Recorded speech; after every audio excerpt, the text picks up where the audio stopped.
The persecution was real in places, but it was sporadic and local and occasional.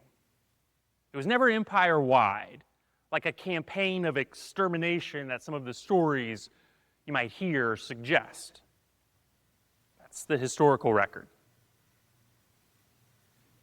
But here is what is more important than the historical validity of any particular persecution. The story was already a tool before anybody stopped to verify it. The veneration of martyrs, the elaboration of martyrdom stories, the intensity of persecution narratives, this fondness for the saints who have died and given their life in such glorious and heroic ways, all of that has been around in the church for a long time, but it didn't start until after Constantine, until after Christianity became the religion of the empire. This newly Christian empire, Rome, under Constantine, needs to be united, and the church, which is now inseparable from imperial power, needs a story.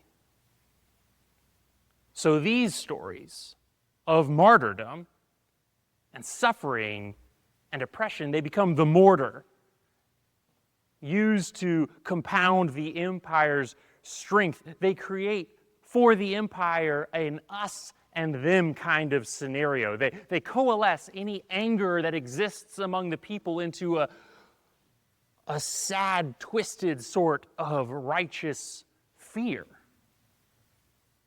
Uniting these new Christians not around the grace of the gospel, but around shared vulnerability and shared enemies.